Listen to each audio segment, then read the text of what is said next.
근데 저 삭개오라고 하는 사람이 여리고라고 하는 곳에 살았는데 이 여리고라고 하는 곳은 어떻게 보면 예루살렘으로 가는 길목이었어요.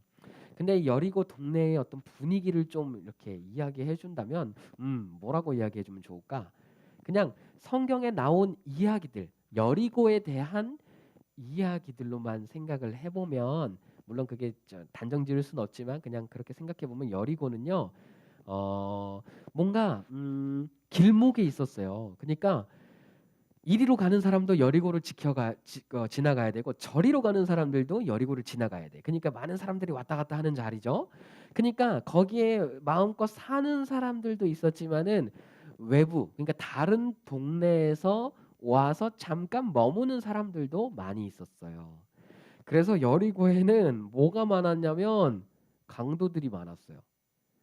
길에 지나가는 사람들을 갑자기 덮쳐 가지고 응? 갑자기 급습해서 갖고 있는 물건도 빼앗고 옷도 빼앗고 막 이렇게 하는 거죠. 그러니까 여리고라고 하는 동네 자체가 그냥 이미지나 느낌으로 그냥 단순하게 단편적으로 생각을 해 본다면 약간 여러분들 힙합 좋아해요? 힙합 음악 좋아해요? 막 랩 같은 거 좋아해요? 그 랩이나 힙합 문화가 원래 딱 만들어진 동네가 소위 이야기하는 뒷골목이었어. 뒷골목. 마치 여리고와 같은 동네에서 힙합이 만들어졌다. 만약에 전도사님이 오늘 설교에 도움을 주기 위해서 여리고의 이미지를 그려보자면 약간 그런 힙합의 원산지 같은 느낌인 거예요. 할렘가라고 부르죠. 그래서 거기에는 막 건들건들한 사람들도 많고, 뭔가 이렇게 다른 사람의 돈을 훔치려는 사람들이 늘 있었단 말이에요. 그곳에 삭개오가 있었어요. 근데 예수님이 이 도시를 지금 지나가고 있었던 거죠. 그런데 삭개오의 직업 역시 이런 지금 전도사님이 앞에서 설명한 이미지와 좀 비슷한 느낌이었어요. 삭개오는요 세금을 걷는 사람이었어요.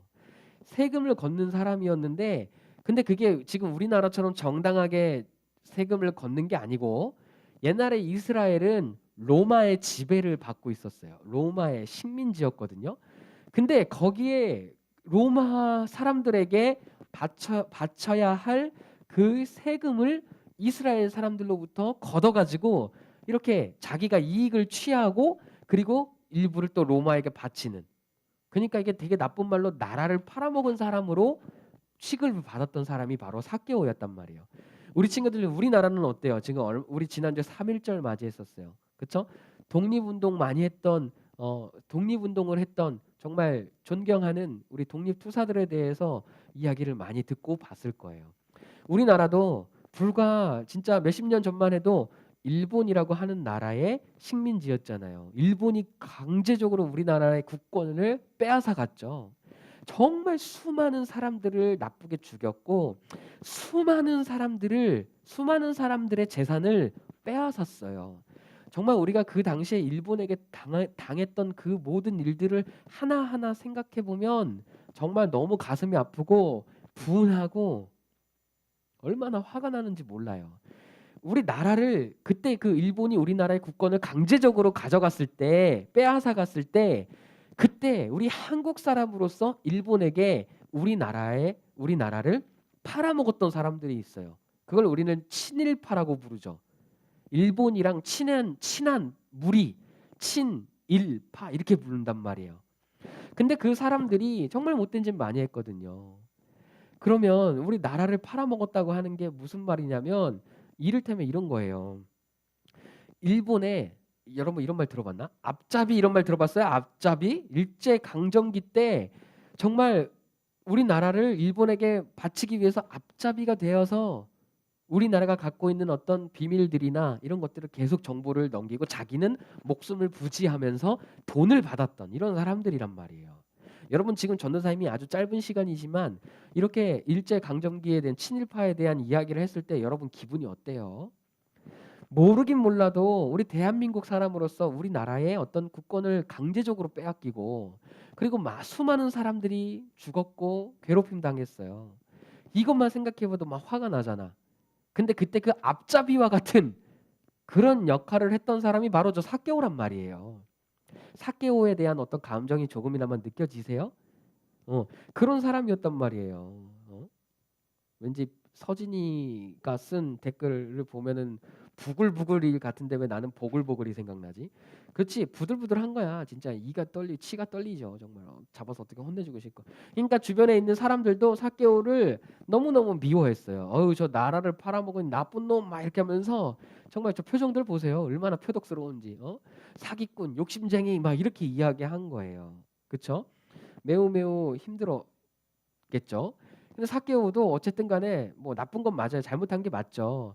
사람들한테 저렇게 미움을 받으면서 행복하게 살았겠어요. 어쨌든 세금을 걷는 사람이라 그래서 세리의 인생, 세리라고 하는 직업을 가진 인생을 살고 있었는데 너무너무 지탄을 받고 사람들한테 막 이쁨 받지 못하니까 괴로웠겠죠. 그렇죠?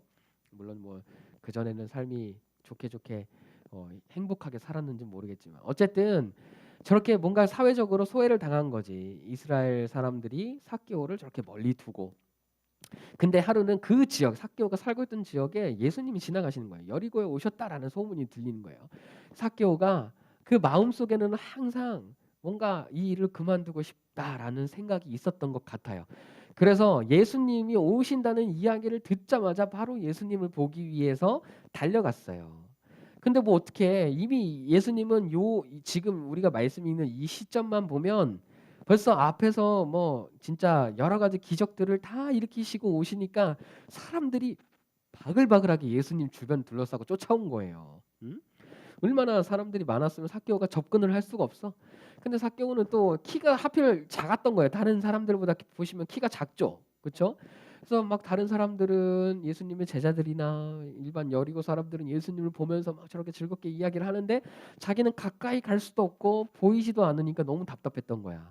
그래서 삭개오가 이리 갈까 저리 갈까 막 해보다가 안 돼가지고 어떻게 해요? 나무 위로 올라가요. 짠 이렇게 나무 위로 올라가는 거예요.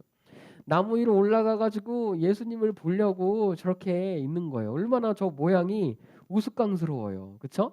모르긴 몰라도 누가복음을 쓴 이 누가가 우리가 말하는 그 누가가 아니고 누가가 사람 이름이에요. 사람 이름. 누가가 누구요? 이렇게 하면 안 돼요. 누가가 누가예요. 누가가 쓴 이 누가 근데 이렇게 이야기를 하는데 아마도 뭔가 사람들이 볼 때는 삭개오를 보고 부러워했던 사람이 분명히 있었을 거란 말이야. 왜냐하면 돈도 많지. 그러니까 옷도 엄청나게 화려하게 입지 않았겠어요? 그렇죠? 옷도 엄청나게 화려하게 입고 집 크기는 어땠을까? 부자니까 아주 그냥 집 크기도 으리으리하게 컸겠죠. 먹는 음식은 또 오죽하겠어요? 다들 뭐 엄청나게 좋은 음식들, 최고의 음식들만 먹고 자랐겠죠. 먹고 살았겠죠. 그렇죠? 그러니까 그렇게 막 엄청 우리나라로 따지면 뭐 재벌 2세 같은 그런 느낌의 세리가 예수님을 막 보려고 막 여기 얼쩡거리고 저기 얼쩡거리고 기웃기웃거리다가 나무까지 막 기어 올라가는 모습을 지금 이렇게 그려놨단 말이에요. 그러니까 아마도 그거를 좀 나름대로 풍자를 하기 위해서 그렇게 썼던 것 같긴 해요. 삭개오의 모습을 약간 우스꽝스럽게 이렇게 만든 거죠. 근데 어쨌든 올라갔어요. 올라가서 이렇게 예수님을 보는 건데 얼마나 좀 자신의 어떤 처지가 얼마나 좀 부끄러웠겠어요. 그리고 뭔가 자기가 저기 나무에 올라갈 그런 체통이 아닌데 체면이 아닌데 올라가서 볼라니 얼마나 진짜 어? 뭔가 이렇게 뻘쭘하고 그랬겠어요. 창피했겠어요. 그렇죠? 그래서 저렇게 보고 있는데 예수님이 벌써 그 삭개오가 그렇게 하고 있다는 걸 알고 있었어요. 그래서 그 많은 사람들 앞에서 예수님께서 삭개오를 딱 지목하셔서 이렇게 이야기해요. 내려와라. 내가 오늘 너네 집에 가서 머물러야겠다. 같이 가자. 이렇게 이야기해요. 삭개오는 지금 다른 사람들이 투명 인간 취급하던 사람이었는데 이렇게 예수님께서 이야기를 하니까 말을 걸어오니까 너무 깜짝 놀랐어. 진짜 말이 떨어지기가 무섭게 그냥 막 후다다닥 나무를 떨어져 내려와 가지고서는 막 예수님한테 다가갔어요. 표정 보세요. 얼마나 해맑아. 그 와중에 순진해. 그래갖고 예수님을 모시고 자기 집으로 갑니다. 그래서 자기 집에서 이렇게 막 이제 좋은 음식들 보세요. 포도가 좋은 음식들인데 이제 청포도가 있고 보라색 포도가 있네요. 그렇죠? 저 포도는 무슨 포도였을까? 거봉이었을까? 머루 포도였을까? 여러분들 상상해 보세요. 어떤 포도였을지 한번 맛을 상상해 보세요. 딱 깨물었을 때 어떤 맛이었을까? 그래서 예수님이 저 삭개오의 말을 걸어주고 이야기를 나눠주고, 그러니까 사랑을 베풀어 주신 거예요. 근데 여기서 사람들의 반응이 너무 웃겨요. 사람들의 반응이 여러분 같으면 이제 저 상황을 딱 봤을 때 누구를 욕하겠어요? 누구를 욕해야 정상이에요? 어? 저 장면을 봤을 때 누구를 욕해야 돼요? 한번 생각해. 우리 선생님들 한번 대답해 보세요. 저 상황이라면 저 뒤에 지금 저 험상궂은 표정으로 서 있는 표떡스러운 표정을 짓고 서 있는 사람들의 입장이라면 지금 예수님을 욕해야 돼요? 삭개오를 욕해야 돼요?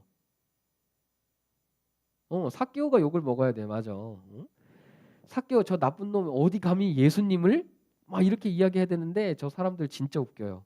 예수님 보고 뭐라 그래요? 예수님이 저 죄인과 같이 밥을 먹었다 이렇게 얘기해요. 정말 예수님을 오히려 존경해야 되잖아요. 야, 그래도 예수님은 예수님이다. 멋지다. 저렇게 따돌림 당하고 왕따 당하는 저 나쁜 놈이랑 저렇게 밥도 먹어주네. 어? 정말 저 삭개오는 정말 나쁜 놈이야. 막 이렇게 욕을 해야 되는데 예수님을 욕해 버려요. 죄인이랑 같이 밥을 먹었다 막 이러면서. 옛날에는 저렇게 죄인들과 같이 밥을 먹는다는 거는 그냥 같이 더러워진다는 그런 느낌을 갖고 있었거든요, 사람들이. 같이 절대 밥 안 먹었어요. 근데 예수님은 저렇게 같이 밥 먹어준 거예요, 삭개오랑. 그러니까 저 결과 보세요. 저 과정에서 예수님을 존경하고 예수님을 따라갔어야 할 사람들이 겉으로는 막 예수님을 좋아하는 척 하는데 척을 하는데 결론에는 뒤에서는 예수님을 욕을 하는 거야.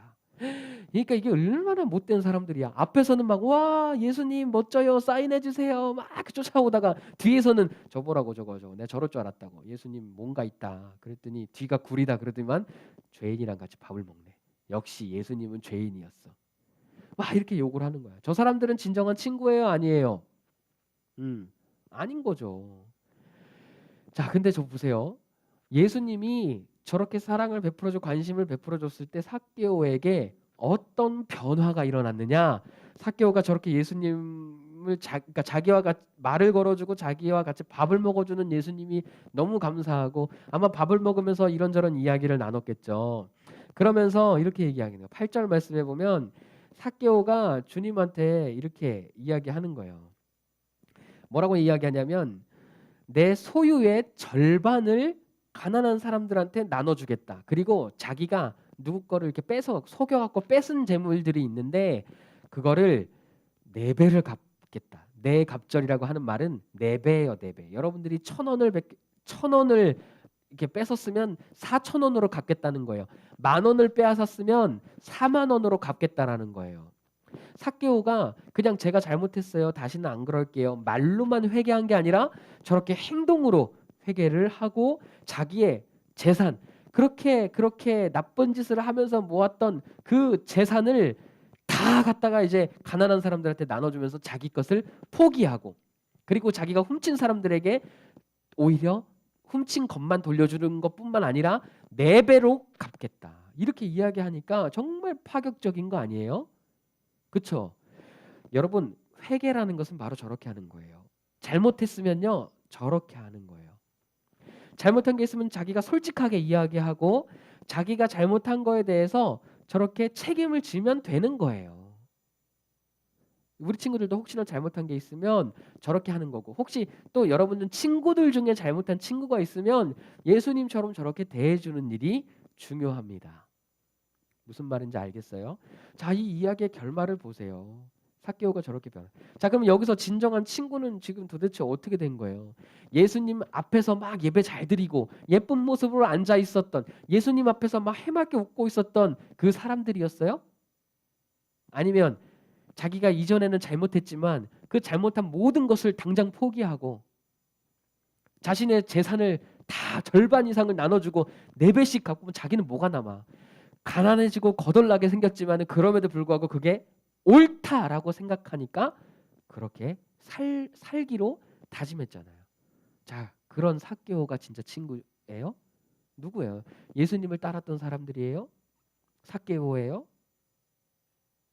판단은 여러분들이 이미 했을 거라고 생각해요. 우리 친구들 똑똑하니까. 여러분, 친구라는 것은요, 바로 그런 거예요. 예수님이 삭개오에게 이렇게 선언해 줬어요. 너도 결국에는 아브라함의 자손이다. 이 말은 뭐냐면 하나님 나라에 들어갈 수 있다. 이렇게 하나님 나라의 한 가족으로 예수님이 품어주세요. 자, 이 이야기를 따라서 우리 친구들도 친구 관계를 맺을 때 어떻게 해야 되는지, 일단 남의 것 훔치지 말고 거짓말하지 말고, 그리고 앞에서는 막 칭찬하고 뒤에선 욕하고 이런 거 하지 말고, 오히려 잘못한 친구가 있으면 그거를 용납해주고 용서해주고, 근데 용서를 먼저 하는 게 아니라 잘못한 게 있으면 아까 삭개오처럼 잘못한 거에 대한 확실한 반성이 있어야겠죠. 그걸 먼저 하는 거예요. 그러면 이제 그렇게 한다고 하면 이제 그 친구를 용서해주고, 그래서 다시 원만한 관계를 가질 수 있겠지요. 바로 이런 거예요. 자, 친구라고 하는 것은 바로 이런 거예요, 여러분.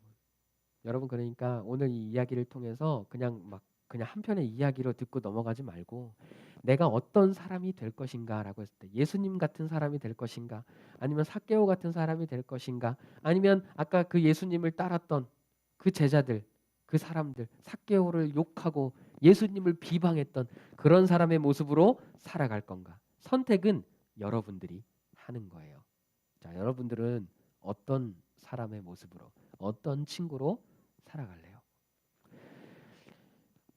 예수님은요, 사람들이 그렇게 욕하는 그런 삭개오를 절대 외면하지 않았어요. 오히려 그 마음을 아셨던 거죠. 돌아가고 싶다, 이 일을 그만두고 싶다 하는 그 마음을 꿰뚫어 보시고 왕따 당하는 삭개오에게 손 내밀어 주신 거예요. 그렇다고 해서 잘못한 행동들을 다 너그럽게 용서하자는 게 아니에요. 알겠죠? 삭개오는 자기가 그 잘못한 거에 대해서 책임을 다 졌어요. 벌도 다 받았어요. 자기 재산 같은 거 자기가 어쨌든 부당하게 나쁘게 받아들인 거 다 뱉었어요. 다 돌려줬단 말이에요. 이런 회개가 있어야 돼요. 이런 것도 없는데 그냥 뭐 나쁜 짓 하는 친구들 가가지고 괜찮아 용서할게, 괜찮아 내가 용서할게, 먼저 이렇게 한 게 아니에요. 그래서 우리 친구들이 오늘 이 이야기를 친구라고 하는 관점으로 읽었을 때 예수님은 결국 이렇게 10절 말씀에 이렇게 이야기하죠. 잃어버린 자들을 찾아서 구원하러 오셨다. 이렇게 잃어버린 자를 찾아서 구원하러 오셨다. 그래서 우리 친구들도 가능하다면 여러분들이 공부 열심히 하고 운동도 열심히 하고 정말 하나님과 사람 앞에서 아름답게 잘 성장해서 이렇게 소위 말하는 잃어버린 사람들을 행복하게 해주고 다시 따돌림 당하지 않고 정상적인 삶을 살 수 있도록 도와주는 사람이 되면 어떨까 싶어요. 우리 친구들이 꿈과 장래 희망을 가질 때 이런 진정한 친구, 진짜 친구가 되는 방향으로 한번 생각해 보면 선생님 참 좋겠다 이렇게 생각을 합니다. 알겠죠? 우리 친구도 한번 그렇게 생각해 보세요.